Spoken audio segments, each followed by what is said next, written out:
আসসালামু আলাইকুম AC 2025 batch, কি অবস্থা তোমাদের? আশা করি তোমরা ভালো আছো। আজকে আমরা ত্রিকোণমিতি সিলেট বোর্ড 2020 এই বোর্ড কোশ্চেনটা সলভ করব। এই বোর্ড কোশ্চেন সলভ করার আগে আমাদের কিন্তু অবশ্যই আগে সূত্রগুলো ঠিকমতো মুখস্থ করে রাখতে হবে, আর সূত্র ছাড়া তুমি কিন্তু এই ম্যাথগুলো ঠিকমতো করতে পারবে না। তো তোমাদের কাছে কাইন্ডলি রিকোয়েস্ট থাকবে আগে সূত্রগুলো ভালো মতো মুখস্থ, তারপর যারা সূত্র পারো না তাদের জন্য আমি একটু হালকা আলোচনা করে দেবো যাতে তোমার ম্যাথটা হতে খুবই সুবিধা। চলো ম্যাথটা শুরু করা যাক। আমাদের এখানে কি দেওয়া হয়েছে, ক নম্বরে sec theta is equal two 3 হলে tan থিটা এর মান নির্ণয় করো। তোমাকে না একটা ম্যাথের ফার্স্ট অফ অল প্রশ্ন বুঝতে হবে। চলো আমরা আগে প্রশ্নটাকে বোঝার ট্রাই করি, প্রশ্ন ধরার ট্রাই করি। sec থিটার মান দেওয়া আছে, tan থিটার মান বের করতে হবে। তাহলে আমাকে সম্পর্ক কার মধ্যে আনতে বলো তো? sec থিটা এবং tan থিটা। তুমি একটু মনে মনে চিন্তা করো, sec থিটা আর tan থিটার মধ্যে সম্পর্ক আছে এমন কোন সূত্র অথবা এমন কোন ফর্মুলা কি তুমি শিখছিলা?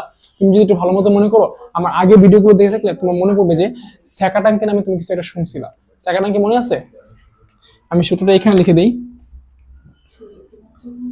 sec square theta minus tan square theta is equal to 1, যার নাম দিছিলাম আমি স্যাকাটাঙ্কে। সো এখান থেকে বলতে পারি কি, স্যার sec আর tan এর মধ্যে সম্পর্ক একমাত্র এই সূত্রের মাধ্যমে করা যায়। তো আমি ইজিলি বুঝে গেলাম যে sec থিটাকে আমি কিসের মাধ্যমে অ্যাপ্লাই করব, অর্থাৎ sec থিটাকে আমি এই সূত্রের মাধ্যমে সাজানোর পর দেন কি আমি tan থিটার মানটা বের করতে হবে। চলো ম্যাথটা আমি ইজি নিয়মে করি। তো তোমরা এখানে দেখো, আমাদের কাছে কিন্তু দেওয়া ছিল কোন নম্বর প্রশ্নে sec থিটার মান, sec theta is equal two 3। আর আমি তোমাদেরকে বলেছিলাম স্যাকাটাঙ্কের সূত্র থেকে একমাত্র sec এবং tan এর মধ্যে সম্পর্ক যায়। আমরা জানতাম sec square theta minus tan square theta is equal to 1। এই জায়গা থেকে আমরা জানতে পারছিলাম sec স্কয়ার একটা সূত্র বেরিত 1 প্লাস tan স্কয়ার থিটা, আবার tan স্কয়ার একটা সূত্র বেরিত sec স্কয়ার থিটা মাইনাস 1। যেহেতু আমি এখান থেকে tan এর মান বের করব, তাই আমি এখান থেকে tan এর সূত্রটা অ্যাপ্লাই করব। তো আমরা জানি লিখতে পারি না tan square theta is equal two sec square theta minus 1। দেন তুমি এই জায়গাতে জাস্ট sec এর মানটা বসাই দিলে কিন্তু tan এর মানটা ইজিলি বের হয়ে যাবে। ওকে, তো তোমরা এখন এই জায়গাতে দেখতে পারতেছো আমাদের tan স্কয়ার থিটা সূত্র বসাইলাম। আমি এখান থেকে কিন্তু sec এর মানটা বসিয়ে দিলাম। sec এর মান কত ছিল? 3। তো sec এর মান বসাই তো 3 square minus 1, 3 3 9 minus 1 is equal two 8 আসতো। এখানে স্কয়ার ছিল, ডান সাইডে গেলে তোমার রুট হয়ে যায়। আমি জানি স্কয়ার থেকে রুট করলে প্লাস মাইনাস চিহ্নটা ইউজ করতে হয়।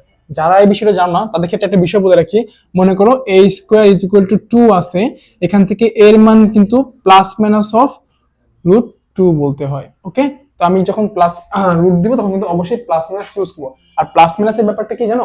প্লাস মাইনাসের ব্যাপারটা হলো এটা বুঝাচ্ছে প্লাসের রুট 2 মাইনাসের রুট 2 হতে পারে। এখানে বুঝা গেছে বিষয়টা? তো এখানে tan থিটার মান কি আসলো? √8। 8 এর পর 2 √2 কিভাবে আসলো এটাও আমি দেখিয়ে দিচ্ছি। দেখো 8 কে তুমি ভাঙাও, 8 কে ভাঙালে কি হয়? 4 দুগুণে 8, 2 দুগুণে 4, কি আসে? 2 আসে 3 বার। তো যে ডাবল বার আসবে তাকে তুমি একবার ধরবা, আর যে তোমার এরকম আছে তাকে তুমি রুটের মধ্যে ঢুকাই দিও। তো ব্যাপারটা কিন্তু এরকম হবে 2√2। আমি সেটা বুঝতে পারছো? এখানে মানে যে এখানে দুইবার, যেমন 2 এখানে দুইবার ছিল, তো 2 টাকে আমি বাইরে রাখলাম, আর যে তোমার একখানে ছিল সে কি হলো? √2 হয়ে গেল। তো 10 থেকে তুমি √8 করলে কি আসবে? Plus minus of 2√2।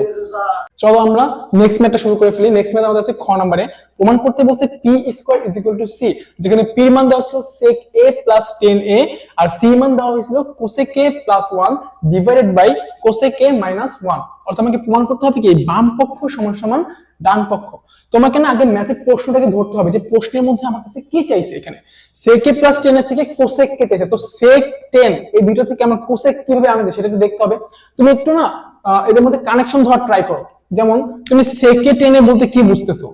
sec a মানে কিন্তু তুমি জানো 1/cos, এটা শিখছো অবশ্যই। tan মানে তুমি শিখছো দুইটা সূত্র, একটা শিখছো 1/cot, আর একটা তুমি কি শিখছো? tan মানে sin a বাই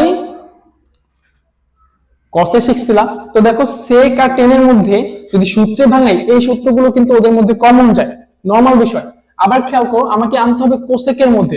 আমি যদি sin কেও কনভার্ট করি সামহাও, মানে সূত্র মধ্যে কনভার্ট করতে ট্রাই করি, দেন কিন্তু sin থেকে ভাঙাইলে 1/cosec এ আনা সম্ভব। তাহলে এখানে কিন্তু আমাদের একটু আশার বাতি জ্বলে উঠছে, তাই না? ব্যাপারটা কিন্তু এরকম হয়েছে যে sec কে ভাঙাইলে আসলে 1/cos, tan কে ভাঙাইলে আসলে sin/cos, sin থেকে আবার cosec কে আনা যায়। দেখছো যোগ সূত্র দেখছো? তো আমরা কিন্তু এই ফর্মুলা অ্যাপ্লাই করতে পারি। তো sec কে ভাঙাইতে হবে 1/cos এর মধ্যে, tan কে ভাঙাইতে হবে sin a বাই cos এর মধ্যে। তো আমি চলো লেফট হ্যান্ড সাইডে শুরু করে ফেলি। লেফট হ্যান্ড সাইডে মান দিয়ে আমি লিখে ফেলবো এখানে left hand side is equal two কি p স্কয়ার। আমি তোমাদের সুবিধার জন্য ম্যাথটা আগে করে ফেলি, দেন তোমাদেরকে বুঝিয়ে দিচ্ছি। চলেন তাহলে আমরা নেক্সট শুরু করে ফেলি। আমরা কিন্তু ম্যাথটা তোমাদেরকে ইজিলি বোঝানোর জন্য আমি আগে ম্যাথটা করে নিছি। চলো এখন তোমাদের বুঝাই। পির মান কি দেওয়া ছিল sec a plus 10 এ, পির উপর স্কয়ার ছিল তাই sec a plus 10 এ কিন্তু হোল স্কয়ার হবে। sec এর সূত্র ভাঙাইছি 1/cos, কারণ তোমাকে আগেই বলছি sec কে কিভাবে ভাঙাইতে হবে। sec মানে 1/cos, 10 মানে sin a by cos a। এখন দেখো দুটো হর সেম, আমরা কিন্তু একটা বিষয় জানি, যখন কোন একটা ভগ্নাংশে ধরো a বাই b যোগ c বাই b অর্থাৎ হর যখন সেম হয় তখন লবের মধ্যে কোনো পরিবর্তন হয় না, অর্থাৎ a প্লাস c ছিল ওরা a প্লাস c হবে, আর হর যেটা ছিল সেটাই হবে। এই ক্ষেত্রে যে নিয়ম, এই ক্ষেত্রে কি একই নিয়ম না? এখানেও cos এ আছে, এখানেও cos আছে, তো cos এ cos এ cos এই হবে, আর উপরে কি 1 প্লাস sin এ ছিল 1 প্লাস sin এ হবে, হোল স্কয়ার তাই হোল স্কয়ার। নেক্সট স্কয়ারটা কি হবে দেখো, একটা সহজ নিয়ম বলি, সূচকের নিয়মের মধ্যে আমরা শিখছিলাম যে ভগ্নাংশের অর্থাৎ যদি ভাগ অবস্থায় হোল স্কয়ার থাকে তাহলে দুজনকে আলাদা করে দেওয়া যায়, আবার গুণ অবস্থায় হোল স্কয়ার থাকলে কিন্তু তাদেরকে কি করা যাবে, আলাদা করে দেওয়া যাবে, কিন্তু যোগ বিয়োগের অবস্থায় হোল স্কয়ার থাকলে তখন আলাদা করে দেওয়া যাবে না। মনে বলো এই নিয়মটা আবার কইরা ফেলো না, ওকে? এটা কিন্তু না জায়েজ করতে পারো, মানে এটা তোমার যাবেই না, ওকে? নেক্সট, তো আমি কি সূচকের ওই নিয়ম অনুসারে, এই নিয়মের অনুসারে আমি কি হোল স্কয়ারটা কি একবার উপরে দিয়ে দিলাম একবার নিচে দিয়ে দিলাম, cos এ কি হোল স্কয়ারে আসে cos স্কয়ারে। আরেকটা বিষয় তোমাদেরকে বলি, cos স্কয়ারে মানে কিন্তু cos a whole square, cos স্কয়ারে মানে কি cos a হোল স্কয়ার। এ এই যে a, এটা বলতে তোমার কোণকে বোঝায়। আমরা নরমালি যখন এখানে বললাম ab হোল স্কয়ার মানে কি a স্কয়ার b স্কয়ার, তোমরা cos a হোল স্কয়ার মানে cos স্কয়ার a স্কয়ার দিতে যাও না, কারণ a মানে শুধুমাত্র কোণকে বোঝানো হয়, কোণের উপর এখানে স্কয়ার হবে না, মনে থাকবে। নেক্সট দেখো, cos কে ভাঙালে তুমি কি পাবা, 1 মাইনাস sin স্কয়ারে পাবা। যারা সূত্রগুলো শিখছিলা তাদের মনে আছে যে আমরা জানি sin স্কয়ারে প্লাস cos স্কয়ারে ইজ ইকুয়াল টু 1, এই জায়গা থেকে সূত্র শিখছিলাম cos স্কয়ারের সূত্র 1 মাইনাস sin স্কয়ারে, হাতের লেখা একটু বাজে হয়ে যাচ্ছে, দেখো cos স্কয়ার সূত্র কি ছিলাম 1 মাইনাস sin স্কয়ারে, 1 কে তুমি মনে মনে a ধরো, sin কে তুমি মনে মনে b ধরো, 1 এর উপর স্কয়ার দেওয়া যাওয়ার কথা না, দেওয়া একই কথা, তো 1 কে যদি আমি a স্কয়ার ধরি আর sin কে যদি আমি b স্কয়ার ধরি তাহলে a square minus b square সূত্র কি যায়, a plus b into a minus b যায়। এখন 1 প্লাস sin এ হোল স্কয়ার অর্থাৎ 1 প্লাস sin এ দুইবার আছে, আর 1 মাইনাস sin এ কিন্তু এখানে একবার আছে, তো এদের মধ্যে কাটাকাটি গেলে কি হবে, এখানে এই লাইনটা নেক্সট তোমার এখান থেকে শুরু করছি, দেখো এখানে দেখো বললাম কি দুইটা যদি থাকে কাটাকাটি গেলে কি একটা 1 প্লাস sin এ থাকবে আর নিচে কি একটা 1 মাইনাস sin এ থাকবে, কি হবে, এই যে এখানে দুইটা ছিল একটা কাটা হয়েছে, নিচে 1 মাইনাস sin এ ছিল তাই এই যে 1 মাইনাস sin এ, আর এখানে দুইটা ছিল একটা থেকে 1 প্লাস sin, ওকে? তোমরা কিন্তু কাটাকাটি চিহ্ন ইউজ করো, তোমাকে বোঝানোর কাটাকাটি চিহ্ন ইউজ করছি। দেখো এখন sin 1 প্লাস sin আসছে 1 মাইনাস sin আসছে, আমরা কিন্তু আমাদের ধারা অনুযায়ী গেছিলাম সেরকম অনুযায়ী পাইছি, এখন আমাকে বের করতে বলছি কি cosec a প্লাস 1, তো sin কে আমি বলছিলাম না sin কে কনভার্ট করে আবার cosec এ নেওয়া যায়, ওই যে আগের নিয়ম অনুসারে sin কে কনভার্ট করে কি cosec এ নিব, তো sin কে ভাঙালে কি আসবে 1 বাই cosec এ, এই বিশেষ sin কে ভাঙালে কি আসবে 1 বাই cosec এ আসবে। এখন নিয়মটা কি হবে, cosec এর সাথে 1 গুণ হয়ে cosec এর উপরে উঠে যাবে, তখন হয়ে যাবে cosec a প্লাস 1, আবার cosec এর সাথে 1 গুণ হয়ে cosec উপরে উঠে যাবে cosec a মাইনাস 1, নিচের cosec এ কাটা যাবে, তখন তোমার মান আমি ইজিলি লিখতে পারি cosec a plus 1 divided by cosec a minus 1। আবার বলি নিচের cosec এ কাটা, তাহলে উপরে cosec a প্লাস 1 থাকে, নিচে cosec a মাইনাস 1 থাকে, এটাই হলো আমার রাইট হ্যান্ড সাইড। সুতরাং left hand side is equal two right hand side. আমাকে যদি প্রমাণ করতে বলে তো আমরা লিখব কি এখানে প্রুভড। চলো আমরা গণনা ম্যাথটা করে ফেলি।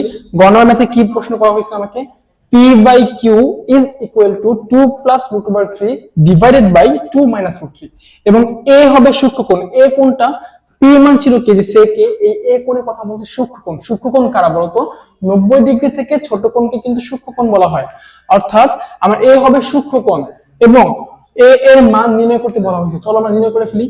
আমরা আগে যা দেওয়া আছে তাই লিখে নিব, দেওয়া আছে p এর মান sec a plus 10 A, q এর মান sec a minus 10 এ, লিখে ফেললাম। দেন তোমার p by q is equal to 2 plus root 3 divided by 2 minus root 3, এটা আমার কিন্তু দেওয়া ছিল এই যে এখানে, লিখে ফেললাম। এখন জাস্ট মান বসাইলাম sec a plus 10 A sec a minus 10 এ, শেষ। এখন কি করা যায় দেখো, সেম মান কিন্তু একটু বিপরীত, যেমন এখানে sec a plus 10 এ আছে, এখানে sec a minus 10 আছে, এখানে 2 plus root 3 আছে, এখানে 2 minus root 3, সেম বাট একটু কি হয়েছে তাদের মধ্যে জাস্ট প্লাস মাইনাসের গ্যাপটা আছে। যদি এরকম দেখো যে সেম আছে জাস্ট একটু চেঞ্জ, এই ক্ষেত্রে তোমরা ডাইরেক্ট যোজন করে দিবা, কারণ উপরে sec a আছে 10 আছে, নিচেও sec a 10 আছে, যোজন করলে কি হবে এদের মধ্যে কাটাকাটি যাবে। যেমন যোজন নিয়মটা কি আমি শর্টকাটে বলি, যোজন মানে হলো ধরো a বাই b আছে, একে যদি আমি যোজন করি a হবে কিন্তু a plus b a minus b, মানে উপরের মানের সাথে নিচের মানটা একবার যোগ হবে, আবার উপরের মানের সাথে নিচের মানটা বিয়োগ হবে। তাহলে এই সেকে প্লাস টেনের সাথে সেকে মাইনাস টেনে একবার যোগ হবে, এই সেকে প্লাস টেনের সাথে সেকে মাইনাস টেনে একবার বিয়োগ হবে। এই যে বিয়োগ চিহ্ন ইউজ করছি, বিয়োগ চিহ্ন ইউজ করার কারণে কিন্তু সেকে মাইনাস টেনের চিহ্নটাই পরিবর্তন হয়ে গেছে। অর্থাৎ এখানে ছিল প্লাস থেকে, সে হয়ে গেছে কি মাইনাস থেকে, এখানে ছিল মাইনাস টেন, এখানে মাইনাস মাইনাস প্লাস টেন হয়ে গেছে। এই ব্যাপারটা কিন্তু ধরতে হবে, কারণ তুমি এখানে যখন যোজন বিয়োগ করবে নিচে কিন্তু মাইনাস হয়ে যাবে, আর মাইনাসের জন্য তোমার চিহ্ন পরিবর্তন হয়ে যাবে, চিহ্ন পরিবর্তন হলে মাইনাস থেকে প্লাস টেনে হবে। এখন উপরে দেখো সেকে সেকে যোগ করলে কি হলো, টু সেকে, এখানে সেকে সেকে বাদ যাবে আর টেনে টেনে যোগ করলে কি হবে, টু টেনে। আমি যদি বাম সাইডে যোজন করি, আমাকে ডান সাইডে যোজন করতে হবে, 2 আর 2 যোগ করলে তখন 4 আসবে, √3 করলে তখন 2√3 আসবে। ওকে, যখন তুমি দেখো এখানে 2 2 1/cos এ 10 কে ভাঙালে কি আসবে, sin a divided by cos a। আর এখানে দেখো 2 1 কে 2, 2 2 4, অর্থাৎ এখানে কি থাকে, 2/√3 থাকে। তোমরা কিন্তু কাটাকাটি দিয়ে ভুলেও দেখার জন্য ম্যাথ কাটা খেয়ে যাবা। দেন cos cos কাটা যাবে, তাহলে কি থাকবে, 1/sin থাকবে, 1/sin মানে কি 2/√3। যারা পারো কোসেক দিয়ে পাবা, সাইন দিয়ে পাবা। দেখো সাইন যদি আমি উল্টায় দেই, উল্টায় দিলে কি এখানে √3/2 হবে, মানে সাইন কে ঘুরাই দিলে কি এই মানটা ঘুরে যাবে, √3/2 হয়ে যাবে। সাইন কত ডিগ্রি মান, √3/2 জানেন আপনারা? সাইন কত ডিগ্রি মান, √3/2, সাইন 60 মান। তাহলে এখানে সাইন সাইন কাটা গেলে তখন এর মান কি আসবে, 60 ডিগ্রি। বুঝতে পারছো? যা কি একটা সূক্ষ্মকোণ, সরি, যা কি একটা সূক্ষ্মকোণ। অর্থাৎ এর মান এখানে কি আসবে, সূক্ষ্মকোণ কারা, যারা 90 ডিগ্রি থেকে ছোট তাদেরকে সূক্ষ্মকোণ বলা হয়। সরি, মিস্টেক হয়ে গেছে আজকে একটু, আমার ভুলগুলো মাফ করে দিও। আমার কাছে মনে হয় তোমরা এই ম্যাথটা ভালো মতো বুঝতে পারছো। যদি কোনো কনফিউশন থাকে ম্যাথটা তোমরা আবার দেখো না, কারণ আমি তাহলে বুঝবো। আর কনফিউশন থাকলে তোমরা কমেন্ট সেকশনে কমেন্ট করে দিও। ওকে, আজকে এই পর্যন্তই। আসসালামু আলাইকুম।